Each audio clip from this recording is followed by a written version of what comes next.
Tardes o buenas noches con todos. Mi nombre es Ulises Tamayo Álvarez y soy quizás en las redes sociales me pueden encontrar como Orimaosun. Agradezco a los organizadores de este evento, el quinto encuentro virtual sobre espiritismo cruzado cubano, por haberme invitado a participar como ponente en esta mesa redonda, específicamente con el tema influencia de la regla de 8 o santería en el espiritismo cruzado cubano. Espero que el mal de la digresión no me lleve por un mal camino y enfocarme en la esencia del tema.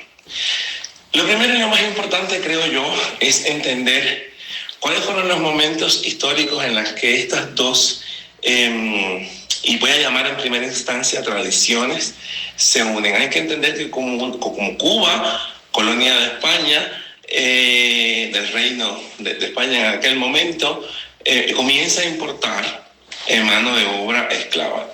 No está claro, no están muy de acuerdo los historiadores. Unos dicen que los primeros esclavos llegaron a Cuba en el 1503, el mismo año de la fundación de la villa de San Salvador de Bayamo. Otros dicen que llegaron en el 1517. Esto a pesar de que la reina Isabel la católica, había prohibido en las leyes de Burgos en el 1500 el tráfico de esclavos y el uso de africanos como mano esclava. Sin embargo, todos sabemos lo que pasó y lo que pasaba con las prohibiciones. Se supone que en el 1517 el rey Carlos I, nieto de Isabel, hijo de Juana, la mal llamada loca, pues autoriza la importación de esclavos, y ahí comienza todo un comercio de esclavos para sustituir la mano de obra de los pueblos aborígenes que habitaban Cuba en la producción, sobre todo de azúcar de caña y otras producciones agrícolas que se fueron desarrollando en la isla.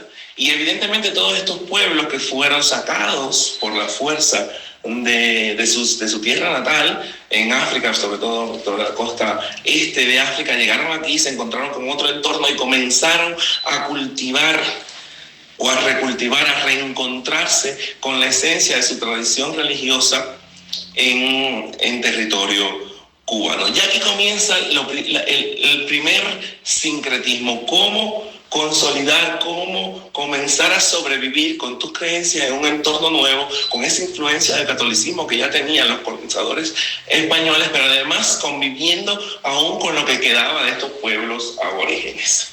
Y aquí tenemos el primer ingrediente de la mezcla, lo africano, que vino con sus costumbres, con sus tradiciones y con un culto a los antepasados, a los Egun, muy importante.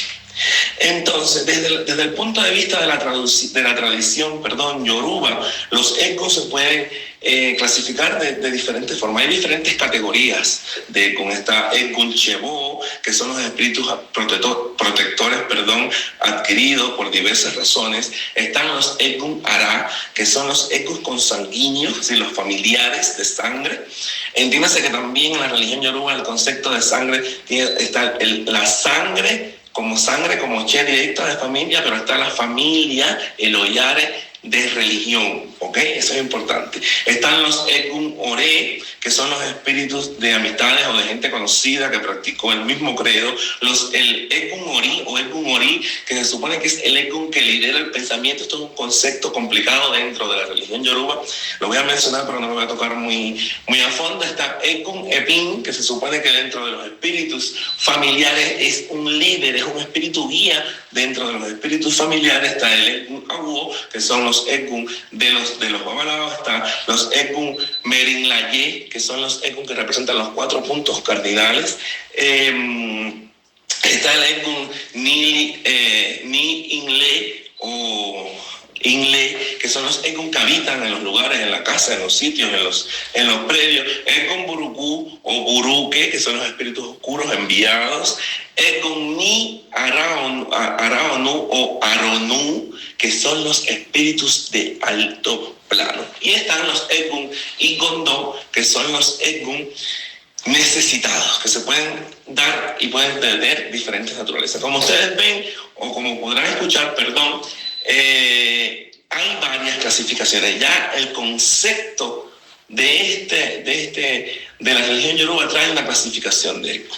A mediados del siglo XIX, comienza todo el movimiento espiritista en el mundo. Está el fenómeno, se da por primera vez en 1853 o 45, perdón, el primer fenómeno de Poltergeist en Estados Unidos. Comienza el fenómeno de las mesas giratorias en Europa. Allan Kardec comienza sistemáticamente a investigar sobre el espiritismo, comienza a desarrollar, guiado por los espíritus y los medios de Burdeos, la teoría de lo que se convirtió a posteriori en el espiritismo kardeciano. En 1888 se celebra el primer congreso de espírita en Barcelona, donde hubo 3 cubanos representando a Cuba. Y a Cuba llega, no se ponen de acuerdo tampoco los historiadores, llega desde Estados Unidos y desde Europa, sobre todo desde España y Francia, esta práctica del espiritismo kardeciano. El espiritismo kardeciano, que como todos los que practicamos el espiritismo cruzado, sabemos que tiene una fuerte influencia dogmática de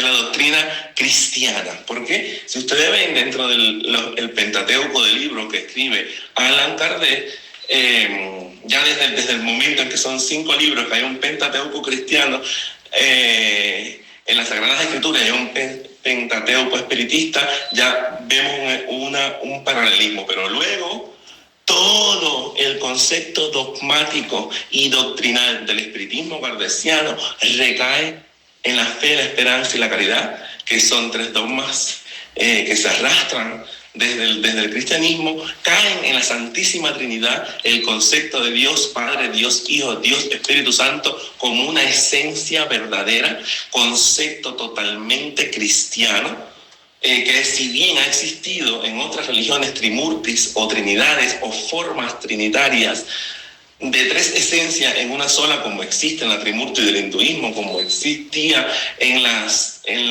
trilogías de dioses que gobernaban las ciudades-estados en el antiguo Egipto, antes de la unificación del imperio egipcio, antes de la reforma, de la primera reforma religiosa en Egipto, que convirtió a Ra en Amón-Ra y en el Dios Supremo. Entonces, pero el concepto de un Dios que bajó a la tierra, se humanizó, se sacrificó, es netamente y exclusivamente cristiano.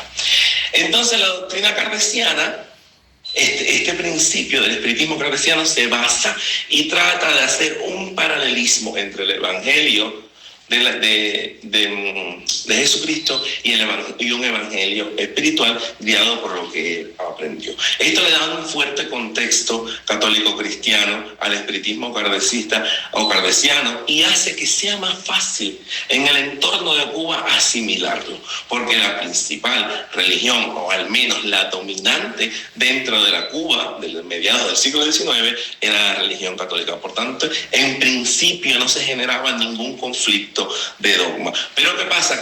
Que tenían que coexistir, y coexistirían indefectiblemente en aquel momento todas las tradiciones aborígenes mezcladas ya con todo lo africano que había llegado, y ahora le ponemos este ingrediente espiritual. Diciendo que el culto a los Egun, a los antepasados, es tan importante y tan relevante dentro de la tradición yoruba, era claro que dentro del imaginario, dentro de las prácticas populares, la absorción, la asimilación de lo kardeciano se iba a dar de forma espontánea y sistemática. Esto trajo como consecuencia que en Cuba se disgregaran, al producirse esta mezcla, 4 vertientes fundamentales del espiritismo. El espiritismo kardeciano puro o científico o de mesa, el espiritismo cruzado, que es el que nos estamos centrando aquí hoy, y el espiritismo de cordón, que me encanta y que está en mis raíces, en mis orígenes, porque yo soy de Oriente, de Granma, el espiritismo sanador, que es el espiritismo donde el medio despoja, cura, sana, sin necesidad de misa, sin necesidad de cordón, sino por su propio don espiritual, apoyado en estos espíritus.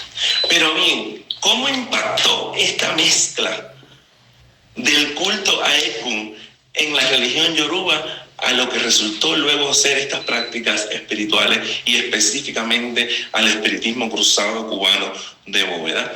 Pues lo digo. Esta